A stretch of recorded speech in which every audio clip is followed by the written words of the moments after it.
I'm really Thank excited you. to meet you.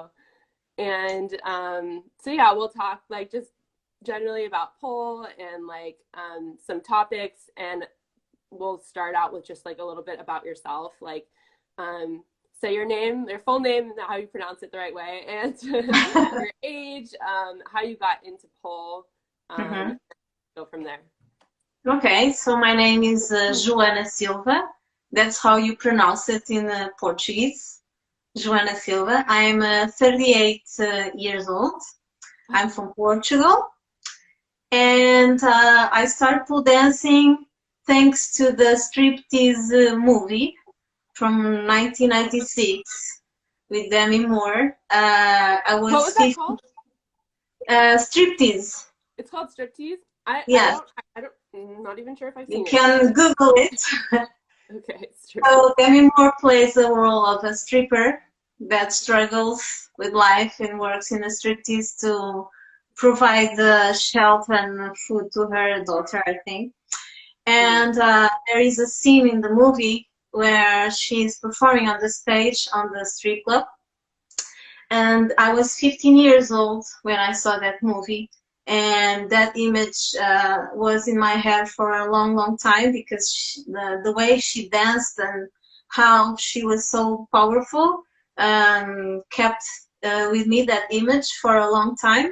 And Mm-hmm. when I was older, then I decided that, well, I wanted to try pole dance immediately when I saw that scene of the movie, but I was young and I did it right away. So it took a few years, and then when I was older, then I decided to give it a try on pole dance.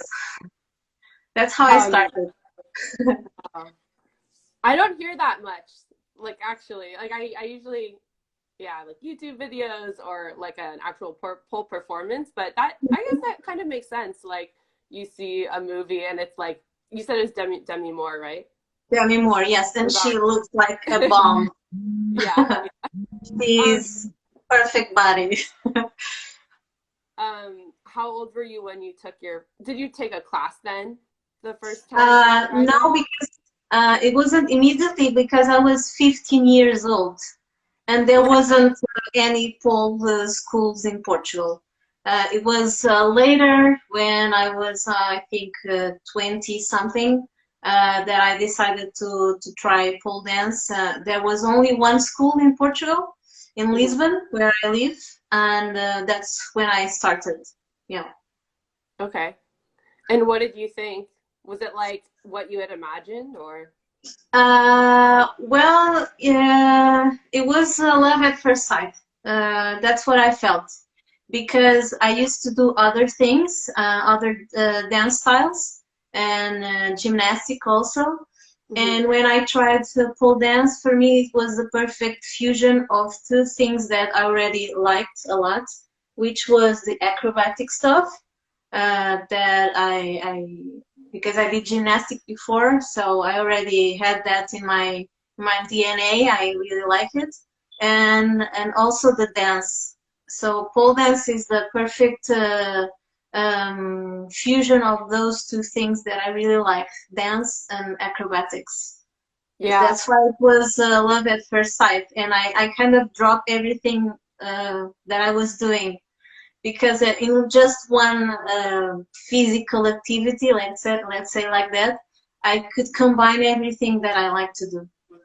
That's amazing. So you just went like full commitment, no more Yeah, like it was. gymnastics, but you would incorporate it into your pole dance training. Yeah, it was there because pole dance has a lot of acrobatic components. So yeah, with the dance, it was for me the perfect combination. What kind of dance did you do?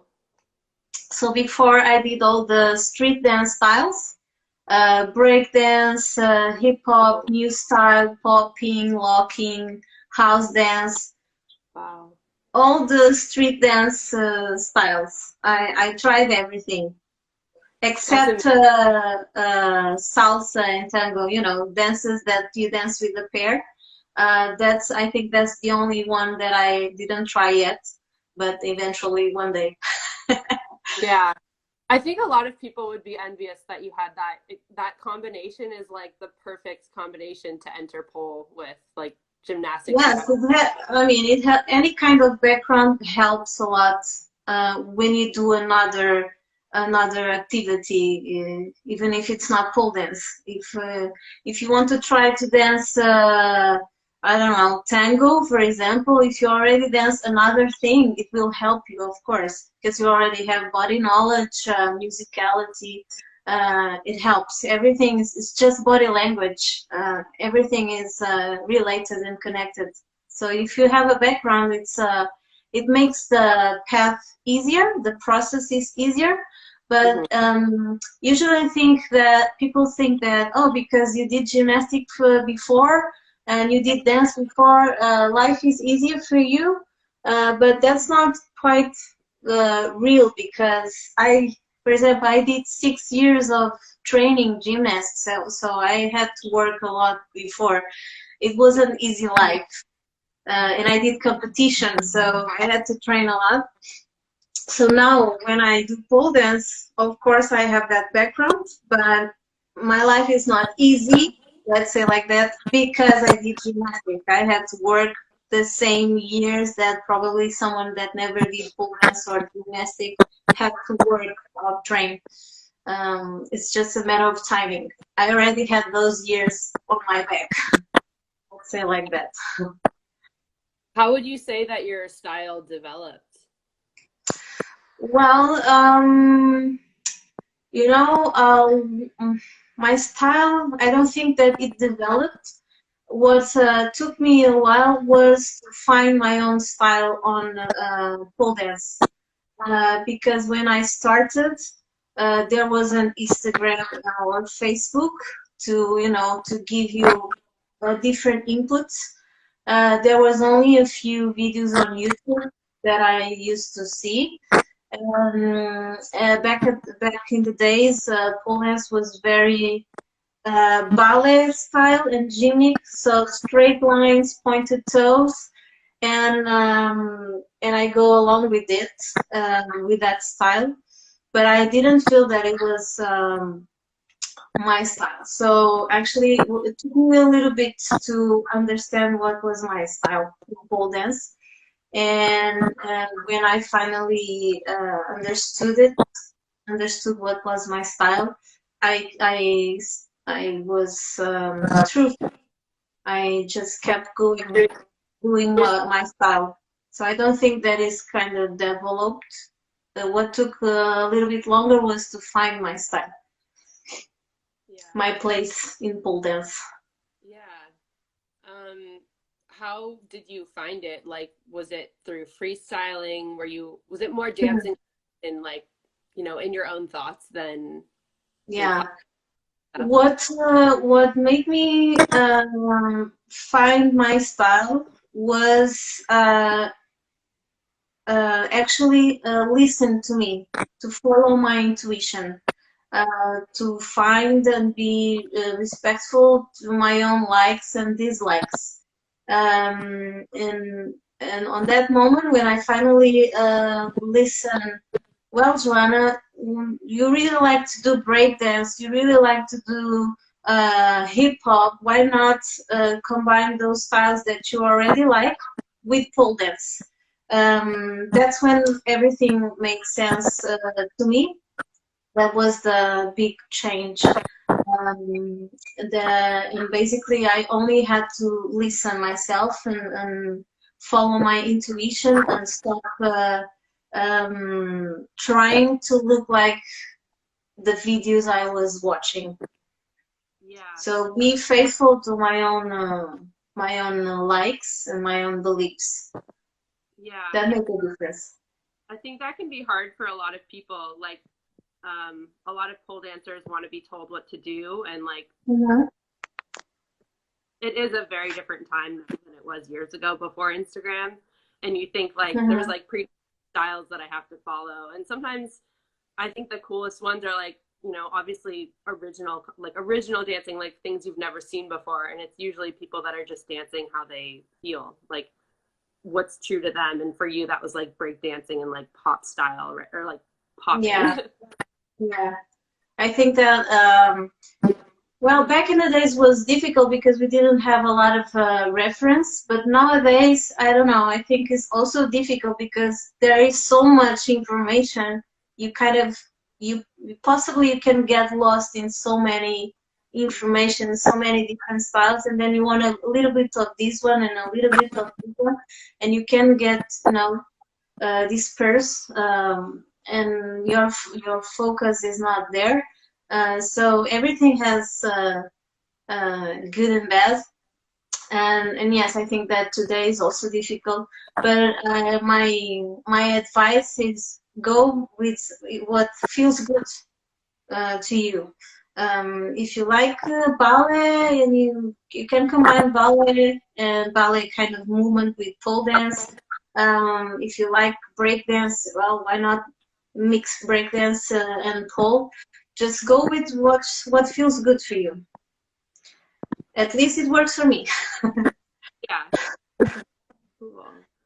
Well, I was watching your piece from 2015 with the blindfold, and Mhm. yeah, I mean, obviously that was amazing. Can you talk about like the training for that? It was hard. Where you actually like you couldn't see anything, or Yeah, so I started doing a few small sequences just with my eyes closed, without the blindfold. Um, and then eventually, when I got more confident, I start using the blindfold, because with the blindfold you cannot open your eyes. If you are just with your eyes shut, you can, sometimes peek a little bit. So when I felt confident, I start using the blindfold. And of course, you can. If I felt insecure about something, I was lifting the blindfold. I had to repeat a lot of times, so I can be always in the right perspective. I messed up a lot of times. I thought I was turning to the audience, and then no, I was completely looking to the wall behind.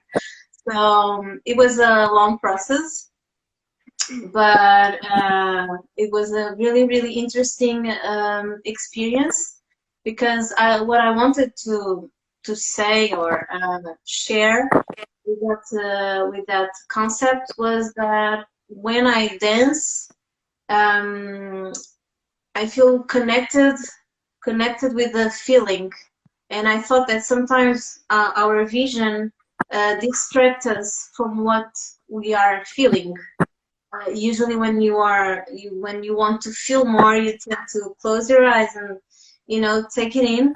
And that's what I wanted to represent with the blindfold performance. And what I understood with the training is that all the other senses that we have, like the audition, like the contact, everything gets more intense.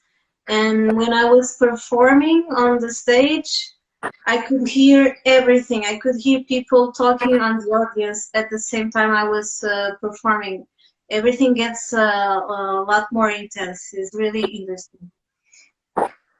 was your heart racing faster? Like, Of course, you can feel and listen everything.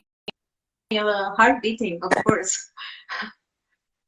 You know that there was a interesting, funny story about the blindfold performance, because I repeated again in Portugal.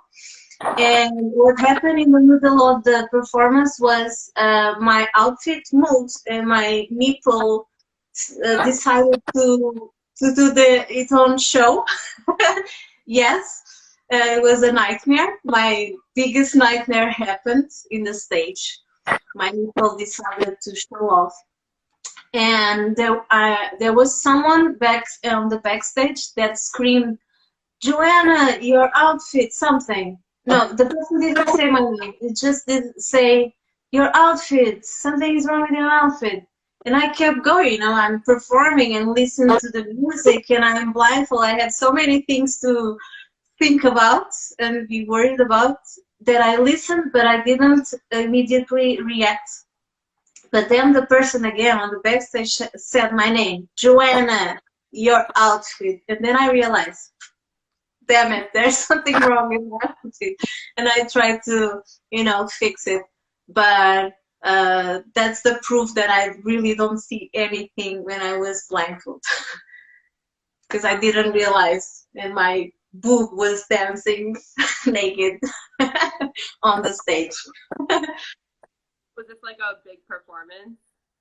It was in a performance in Portugal. It wasn't a competition, it was just a showcase in Portugal. I mean, like, if you want to look at the bright side. Bright side of life, always. When you create pieces, are you always like to share with people? Like, what inspires your performances and like the concept? So when I finally found my own style in terms of movement, like all the other dance styles and combined with pole, I also found a style, let's say like that, on how I like to create performances. I think you can label my kind of pole dance as a more conceptual pole dance, more experimental pole dance. So when I'm on the beginning of the creation of a performance, for me, I need to start from a concept, an idea, a feeling that I want to express and share with the world.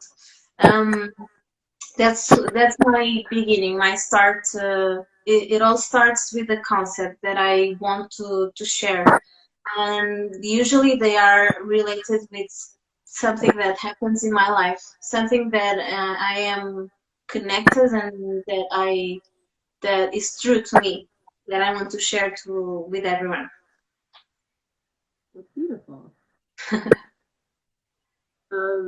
What else inspired, or I guess not what else, but have there been like people along the way that you've like especially been inspired by, or even Mhm. Yes, of course.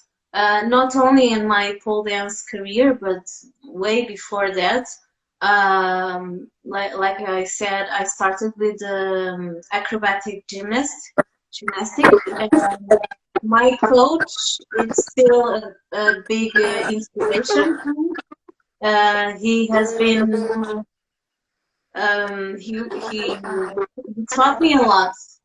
He taught me discipline and believing in myself. So even today that I don't see him for a long, long time, but even today when I'm training, I still listen him talking with me. So he was definitely a huge inspiration, someone that really changed me in the way in myself as a person and as a you know a mover, let's say like this. In pole dance, yes, there was, I can say a few names. Marion Cramp, of course, she was the first international pole dancer that I met in person. I invited her to come to Portugal to teach some workshops, and she was a big inspiration. She motivated me a lot to start competing and start training more. Definitely she's a big inspiration for me and for everyone in pole dance community. Then I think I definitely I had to say Marlo Fiska. She got me inspired a lot to start training static rotations on the pole. When I first saw her doing that specific technique, I was like, what? I need to try that. And yes, she's a big inspiration as a mover, as a dancer, and also she's an excellent instructor. So she's also a big inspiration on that area in teaching. And I can say, like, more recently, Yvonne Swink, my sister. and Lorenza Perron and Camille De Haas. They are the five anemones. I don't know if we have a project. I don't know if you know it. Anemones. It's a group that, let's say, Marlo created. It's Marlo, me, Lorenza Perron, and Yvonne Smink and Camille De Haas. We are five. And we have all the same likes in pole dance. We all have the same love for static rotations and for mixing different dance styles with pole dance. So all these five persons are a big inspiration for me, and yes, I think those are the main names that inspire me every day. Yeah. I'm not sure. I think it paused when you said someone's name after Mara. I'm not sure if it paused for anyone else, but I didn't catch one person. Um, I'm not listening you right now. Can you talk a little bit louder? um, Ah, I didn't hear the person you mentioned after Marlo because the video paused. okay. So I was talking about a project that we have with Marlo. It's five persons, including myself. It's Marlo, Yvonne Smink, Lorenza Perron, Camille De Haas, and me. We have a project together called Anemonas, and we get together to train and share our love for static rotation and all the fusion with other dance styles. And we were also organizing experimental pole dance gathering that unfortunately it was canceled because all this crazy situation of the virus. But I mention all those names because they are a big inspiration for me every day. How would you say pole has affected like other parts of your life? So I think the main influence that Paul had in my life was I never thought that I would become an instructor. Uh, I started pole dancing just to try it, just because I had that image of Demi Moore dancing. Um, and it was a hobby for me. So I never thought that this will become my entire life because I am a full-time instructor, full-time dancer, and I think that was the huge influence that pole dance had in my life. Because before I did other things, I studied physical therapy, so I was a physical therapist in a clinic, and that was it, my life. And then I tried pole dance, and then I became a pole instructor. So it totally changed my life for sure. And I found my true vocation, which is teaching. I love teaching uh, more than performing. I take a lot from teaching. So that's a really good thing that I took from pole dance. I found my vocation, and I'm finally doing what I like, Yeah, teaching and dancing. really, for a physical therapist. I studied kinesiology, and I feel like Uh-huh. an about anatomy and like exercise helped my training. Yes, for sure. I don't practice physical therapies in a clinic, but definitely when I'm teaching, it helps a lot to have that background, like anatomy knowledge, biomechanic knowledge. So yes, when you're teaching, that's really important to have those knowledges because you are taking care of someone's body, someone's life. You are literally have someone's life in your hands. And of course, it's a really good background to have those knowledges, of course. And you also know how to fix any injuries you have, right? Yes, I should, but you know, when it comes to yourself, you tend to, uh, yes, you know, there is a Portuguese expression. I don't know if I can translate. No, I can't translate in English, but it's something like if you, no, I can't. Sorry. Because I'm a physical therapist, I should do the right thing with me, but usually you tend not to do the right things to you. But yes, of course, I take care of you. I have to. I need my body functional.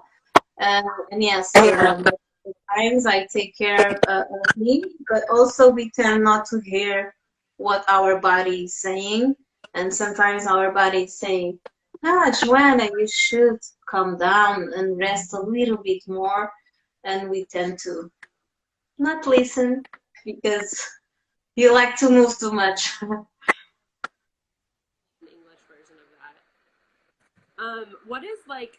Have you had some really great like teaching experiences? That anything that you can mention, like some highlights? Because sometimes I don't know when I've interviewed people, it's kind of amazing what I hear. Sometimes like the type of students that come in and then they leave kind of almost like transformed.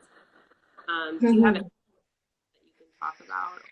When I am teaching, um, I could say so many things, but what I like the most about teaching is two things. Not only it's a win-win situation. It's not only the students that are winning or learning something or being changed or growing up all the time. I feel that teaching is also very fulfilling for the person who is teaching. I'm always learning in every single class. Every single class is different, and I think that's what I like the most about teaching. Is not only the student that is learning, the instructor is also learning. And I am teaching pole dance for about 12 years. Already have a lot of experience. Every class is different, and every class is a challenge for me because I always have to. There's always some situation that is different from everything that I experienced before. So it's amazing. That's why I like it so much. Because I can change other people's life, but my life is always changing. Has teaching made you a better pole dancer? Sorry, you have to speak a little bit louder because I'm not listening. Has teaching made you a better pole dancer? Yes, for sure. I mean, if you accept that you are always learning, as a pole dancer, the process is the same. You are always learning, unless you don't want to do anything that is new and you want to stay on your comfort zone. But of course, teaching also helps you to develop your own individual path as a pole dancer. Yeah, for sure. Cool. And if anyone has questions, feel free to ask. I know there's people that have joined. I don't just want to put it out there. How do you feel like pole is different from other sports? Hmm. I don't know. I don't think that is. Uh, um, it has different things, obvious things. I mean, we use an apparatus that some of the other sports don't use it. But I think that the process of learning is quite similar in all sports. So I don't think there is a huge difference.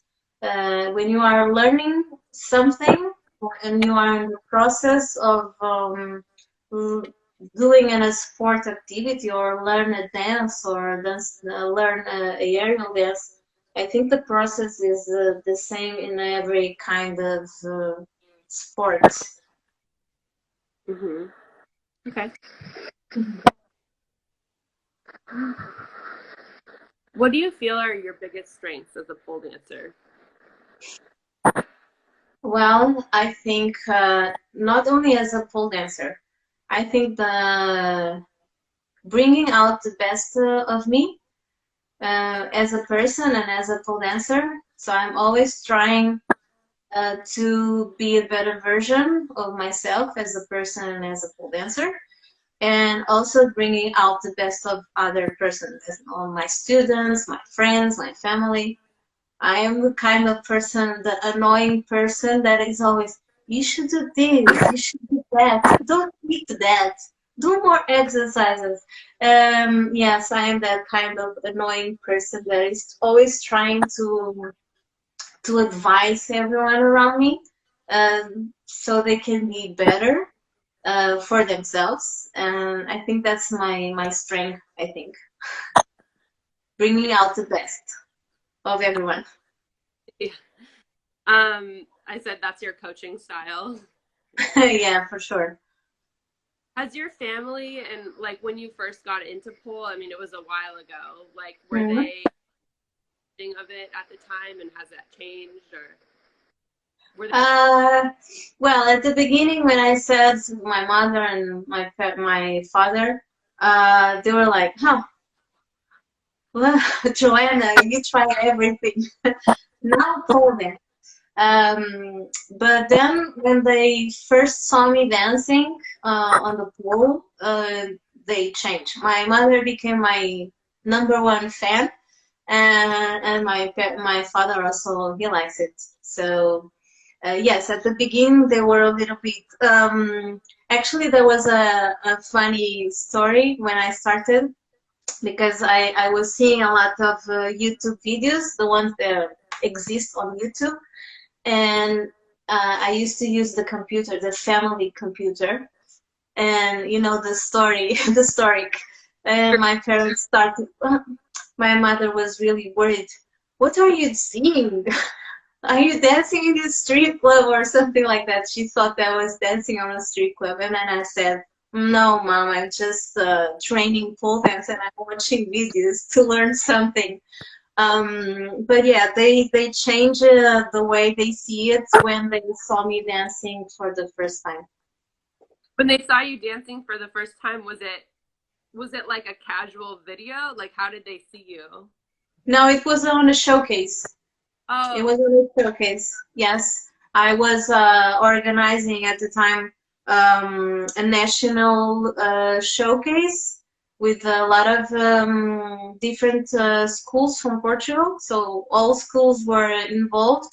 And yes, and I did a showcase there. They saw it and they were happy. They liked it. I would think by that time though you've already been dancing for years because you don't just start out organizing a pole showcase, right? Yeah, Like yeah. did they did were you dancing secretly until they found out or like you said they changed their minds once they saw you dance at a showcase, but I was not dancing secretly because actually there wasn't a lot of opportunities to showcase, to do a pole dance showcase. Even today, if you think about it, there are not a lot of showcases that you can just perform. There are many competitions, but not a lot of showcases. And so I was not dancing secretly, I was dancing in a studio. So it's not the case that my parents could go there and watch me dancing. But on the first opportunity that I did a showcase, like in an audience in a theater, they saw it and then they liked it. So it was not the case that I was secretly dancing. that's good. Did like because you do heel stuff too. Like when did that affect any reactions for you? Because I know some people like parents change Mhm. their heels all of a Yes, sudden. when I start pole dancing, the school that I went to, they only did the sensual style. So I started Oh, with heel, actually. Yeah. It was fun, but again, it wasn't my style. The one that really, um, that really it's my style gotcha. that I feel more connected with. Um, so yes, I put the heels aside and did my thing with breakdance and hip hop and all those street styles. But now recently I'm doing more sensual style or dancing with the heels, and I'm really enjoying it because I feel that in the last I don't know 5 years, exotic pole developed a lot, like really a lot. There are so many different styles inside of the style of exotic style, and there is a lot of technique and difficult technique on sensual style, and my students they really wanted to learn, and I do everything for my students, and then so then I started, okay, I have to teach them this style, so I better be good at it. I have to study. I have to study, and so I study a lot and worked a lot on the techniques. And the more I studied and the more I tried the techniques, the more I understood. Damn it, this is hard. and I find the joy on dancing with heels. Yes. Hey. So it's recent, but yeah, I'm enjoying dancing with heels again. What kinds of like who did you study or like what kind of exotic dance do you like most of the different? So I feel more. I like the flowy one with a lot of body waves and body rolls. I really like that one. A lot of turns. The hard exotic. I don't know all the names, the specific names. I like to see it, but I don't feel it in my own body. It's too hard for me. Not hard of difficulty, but too. Yeah. I see. I know what you mean. I like to be, more smooth on the movement, enjoying every second. That's my style in general. So I feel more related with the flowy one, the flowy, wavy one. Yeah. It seems like on your Instagram you have a lot of like art, a lot of like photography and like Mhm. professional videos. Do you have like connections to like artists and like how do you just like to be involved in creative projects a lot? Mhm. So yes, I do a lot of photo sessions and video sessions. For me, these kind of projects are like creating a performance. I have something to say. I have a concept that I want to share with the world, and I use photography and videography to share that with the world. Um, and then I sometimes photographers reach out to me, and sometimes it's the opposite. Um, but yes, I have ideas, and I have to express my ideas, and that's why I do photography and videography. Mainly, I mean, I am not good drawing in painting, so this is my way of expressing. I use my body as a tool to express ideas and concepts. And photography and videography is just another way to do it. Yes, me too. That's amazing. Yeah, they're really interesting too. Like, um, well, there's a lot of nude stuff which I've never done personally or photographed, I guess. But Mhm. yeah, really beautiful. Thank you. And I say thank you in my name, in the name of the photographer and the videographer, because it's a teamwork. It only works if both are working with the same concept and the same energy. Yeah, for sure. It's a two-way street. So you have to kind of Yes, both yes, side. Yeah. for sure. Mhm. Um, do you have students that come in like I guess it's more do you teach beginner stuff as well? Yes, yes, all levels. How do you see because a lot of times people come into class and are really insecure about trying pole. Like they're like, oh, like they want to try it and stuff, but they're nervous because it's like half naked and they've never done exercise in this context. How do you Mhm. kind of put people at ease and do you see a transformation for people that try their first class when you Mhm. teach them? Yes, different persons feel different things. But usually, communication is the best way to calm down a nervous beginner. It is important to explain that everything takes time because some of them they are anxious about not being able to do something, and I tell them, how many years did you take to learn walking? It's usually 3 years. So, and people, yeah, you're right. I took 3 years to start walking. So you cannot expect that on the first pole dance class you start doing inversions unless you have a background. But yes, explaining that everything takes time. It's really important. Explaining that different persons have different abilities and limitations, and they have to respect that and accept that as a normal and natural thing. Um, for persons who are struggling with body image, they don't want to be naked in the class. No one is naked. Um, you are just using a top and a bottom. I have to explain them that they need to be like that to be secure in the pool, on the pool. So it's a matter of security, and when they understand that, uh, I mean, they have to accept it.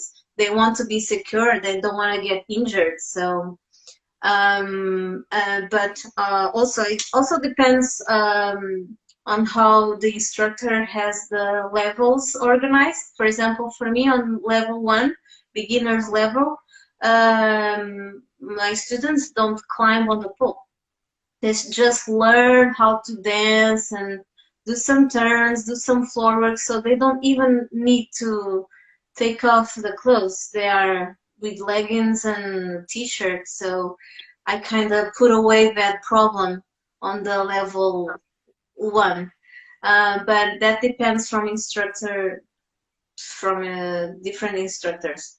But yes, depending the problem or the issue, I think communication is the key. If you talk with the person, find out what is stressing that person, and try to step by step working on it and relax the person. Yeah. Okay. That's interesting. I don't usually hear of beginner classes like they always say like make sure you to prepare for your first class wear like, obviously a sports bra and have your skin exposed. Like that's what we would tell people at least. Cuz you would climb the pole. But yeah, no, that's actually I think a really good way to do a first pole class because it can be intimidating for a lot of people. Yes, and especially because when you are on those trial classes, everyone is new. No one knows no one, Mhm. and then you are almost naked in front of a total stranger. And also, I'm a stranger to that person, so yes, I avoid that situation by not climbing on the pole on the first class and on the first beginner level. Yeah. So problem solved. Yeah. Can we talk a little bit about your personal training routine? Hmm. Like, how often do you train and what does your recovery look like? Hmm. So it depends. If I'm training for a competition, I basically train every day. If I'm just training for my own amusing and for my own joy, I usually have a day with the pole and the other day another thing like floor work or the other day conditioning. So not always on the pole or not always just doing conditioning. So I try to different days training different things, and um, I go with my intuition. Today I feel more like freestyling, or today I feel like more doing floor work. So I go with what my heart says.